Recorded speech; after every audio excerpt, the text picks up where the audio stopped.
الحمد لله رب العالمين والعاقبة للمتقين ولا عدوان إلا على الظالمين وأشهد أن لا إله إلا الله ولي الصالحين وأشهد أن محمدا عبده ورسوله وصفيه من خلقه وخليله سيد الأولين والآخرين اللهم صل عليه وعلى آله وصحبه ومن تبعهم بإحسان إلى يوم الدين أما بعد. Ce bas monde ou l'éternité, quel est ton objectif? Ce bas monde ou l'éternité, quel est ton objectif? Voilà le thème de cette khutbah bi'idhnillah. Les gens se divisent selon ce pourquoi ils travaillent. Certains pour les plaisirs de ce bas monde et d'autres œuvrent principalement pour gagner la satisfaction d'Allah subhanahu wa ta'ala, la réussite dans l'au-delà. Les hommes se répartissent en 3 catégories. Enregistrez cela. Première catégorie, ceux que la vie d'ici-bas a complètement absorbés. Elle les a détournés de l'au-delà. Leur objectif essentiel sur terre, c'est la dunya. Ça, c'est la première catégorie. Des gens, malheureusement, qui ne pensent qu'à l'argent, la gloire, la notoriété, le buzz sur les réseaux. Ils vivent, mais sans penser à ce qui vient après. Ils ont oublié l'essentiel, le jugement, et ce qui les attend par la suite. Et ce sont eux qui sont visés par la parole d'Allah tabarak wa ta'ala. زين للناس حب الشهوات من النساء والبنين والقناطير المقنطرة من الذهب والفضة والخيل المسومة والأنعام والحرث ذلك متاع الحياة الدنيا. Allah nous dit Azza wa Jal, on a enjolivé aux hommes l'amour des désirs tels que les femmes, les enfants, les biens abondants d'or et d'argent, les chevaux de race, le bétail et les cultures. Ceci est la jouissance de la vie d'ici-bas. La première catégorie de gens sont ceux qui sont complètement absorbés par la vie d'ici-bas. Et malheureusement, ils représentent la majorité des gens. Ils oublient l'essentiel, à savoir le jour du jugement. Les plaisirs de ce bas monde disparaissent, alors que ceux de l'au-delà sont éternels. Allah nous dit Azza wa Jal, Ma indakum yanfad, wa ma inda Allahi baq. Ce que vous possédez s'épuise, tandis que ce qui est auprès d'Allah demeure. Allah Ta'ala dit également, Qul mata'u dunya qalil, wal akhiratu khayrun liman ittaqa. Dis-leur, la jouissance d'ici-bas est médiocre et éphémère. Regardez ce qu'Allah nous dit dans le Coran. Allah qui a créé ce bas monde, il nous dit subhanahu wa ta'ala, dis-leur, la jouissance d'ici-bas est médiocre et éphémère. L'au-delà est meilleur pour celui qui craint Allah.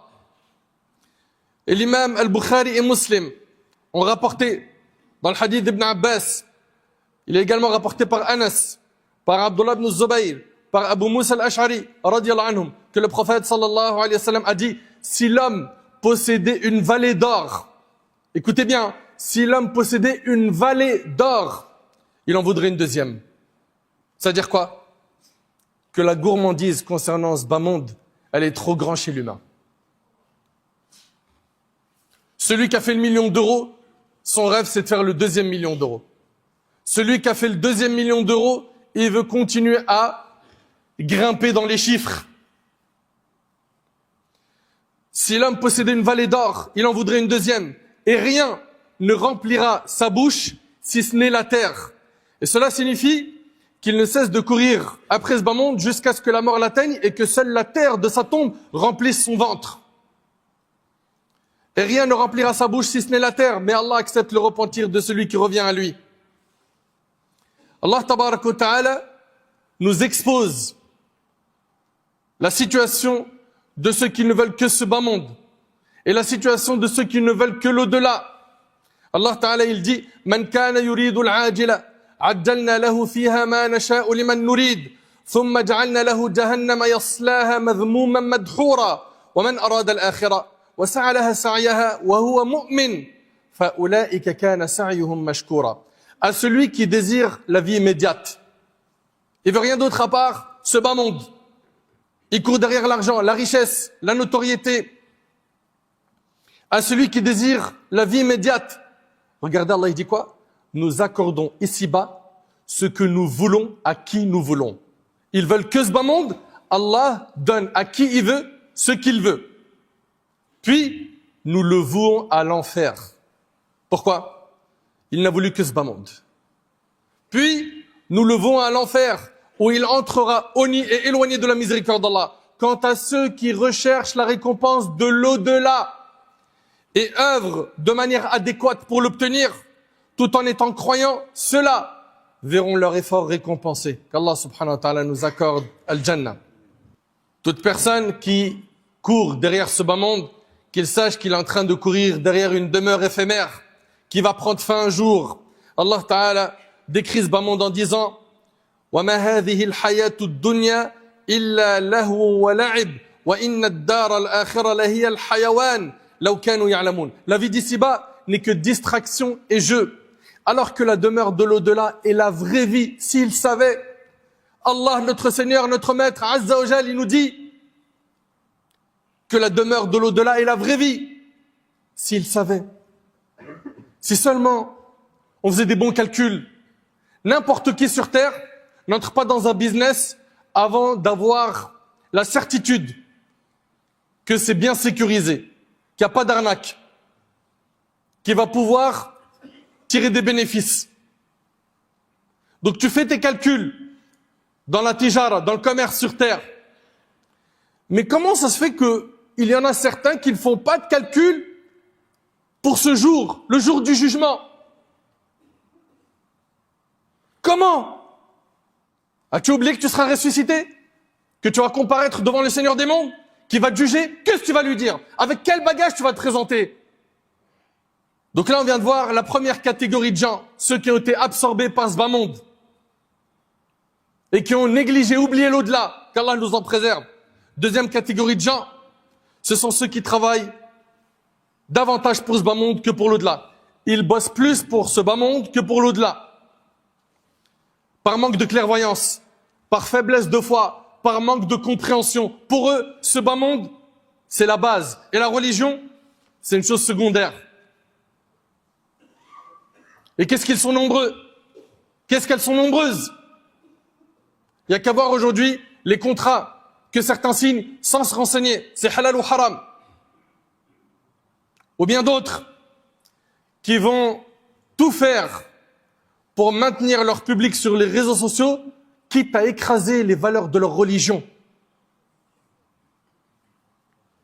Pour eux, la religion, malheureusement, est une chose secondaire. Leur quotidien en témoigne. Leurs vies sont vides des devoirs religieux et remplies de futilité et de distraction. C'est malheureusement le cas de beaucoup de musulmans aujourd'hui. Ils négligent les obligations d'Allah, que ce soit la salat, la zakat, le hajj, le jeûne. Et même lorsqu'ils accomplissent certaines œuvres, ils ne les font pas comme des adorations sincères, mais plutôt comme de simples habitudes sociales, juste pour faire comme les autres. Bien sûr, je ne suis pas en train de généraliser. Tout cela est le signe d'une faiblesse de foi en Allah et en l'au-delà. Ces personnes sont en grand danger si ils continuent comme cela, sans corriger leur intention, sans donner la priorité à l'au-delà, sans comprendre que l'au-delà est la véritable demeure et que ce bas monde est voué à disparaître. Allah tabarak wa ta'ala nous dit bal tu'thiruna al-hayata ad-dunya wal-akhiratu khayrun wa abqa. Cependant, vous préférez la vie d'ici-bas à celle de l'au-delà, qui est pourtant meilleure et plus durable. Allah tabarak wa ta'ala dit araditum bil hayati ad-dunya min al-akhirah fama mata'u al-hayati ad-dunya fi al-akhirati illa qalil. Préférez-vous la vie présente à l'au-delà? La jouissance de la vie présente n'est que peu de choses comparée à celle de l'au-delà. En tant que musulman, on doit d'abord travailler pour l'au-delà avant de travailler pour ce bas monde. Le travail pour l'au-delà doit passer avant le travail pour ce bas monde.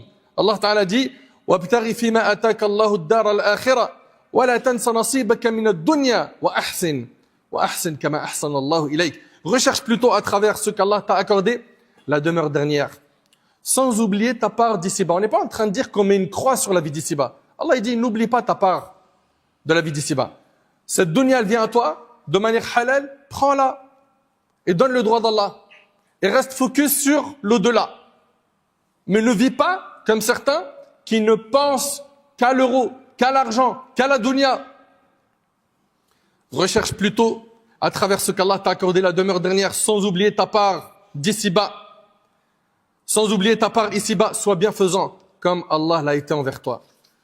Première catégorie, c'est ceux qui ont on a dit, étaient absorbés par la dunya et qui ont négligé l'au-delà. Deuxième catégorie, ce sont des gens qui font plus pour ce bas monde que pour l'au-delà. Troisième catégorie, qu'Allah subhanahu wa ta'ala nous compte parmi cette catégorie. Ce sont ceux qui ont vendu ce bas monde pour l'au-delà. Allahumma ja'alna minhum ya Rabb. Ils ont consacré leur vie à l'obéissance d'Allah, à son adoration et à la recherche de son agrément. Ils multiplient les bonnes œuvres dans tous les domaines. La vie d'ici-bas ne les détourne pas de leur objectif, ne les empêche jamais d'accomplir leurs obligations. Mieux encore, ils ne se contentent pas de faire les actes obligatoires, mais ils aiment tellement Allah qu'ils font également des œuvres surrogatoires afin d'élever leur degré auprès de lui. Allah tabaraka wa ta'ala dit dans le hadith al-Qudusi, mon serviteur ne dispose pas d'un moyen de se rapprocher de moi qui me soit plus cher que l'accomplissement de ce que je lui ai imposé. Allah, ce qu'il aime le plus, c'est les œuvres obligatoires. Regarde la suite. Mon serviteur n'a de cesse de se rapprocher de moi chaque fois qu'il accomplit des œuvres surrogatoires jusqu'à ce que je l'aime. Plus tu vas faire des œuvres surrogatoires, plus Allah il va t'aimer. Et c'est rapporté par Al-Bukhari sur Abu Hurayra. Le bas monde n'a pas de valeur pour les personnes qui ont pris le chemin de l'au-delà. Ce bas monde ne les impressionne pas. Ils ne vivent pas pour ce bas monde. Ils savent très bien qu'il ne vaut rien. Regardez les pieux prédécesseurs, ils rivalisaient dans le bien. Ils se précipitaient vers les actes d'obéissance et se surpassaient dans les œuvres pieuses. Omar radiallahu anhu, ce noble compagnon, il a dit, aujourd'hui, je vais devancer Abu Bakr. Et il a donné la moitié de ses biens, fi sabilillah, en aumône. La moitié de ses biens. Quand le prophète sallam lui a dit, et qu'est-ce que tu as laissé à ta famille, il lui a dit son équivalent, c'est-à-dire l'autre moitié. Mais Abu Bakr radiallahu anhu vint avec tout ce qu'il possédait.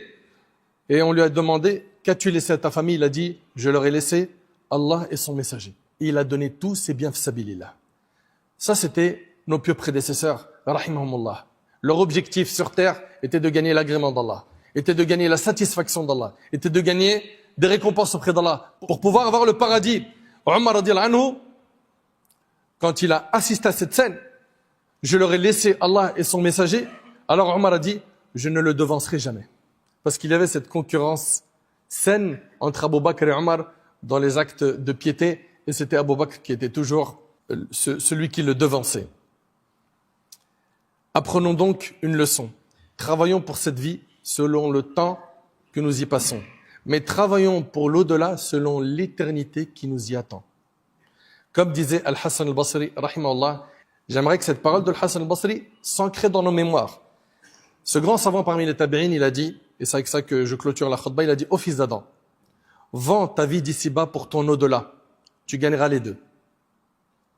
C'est hyper profond.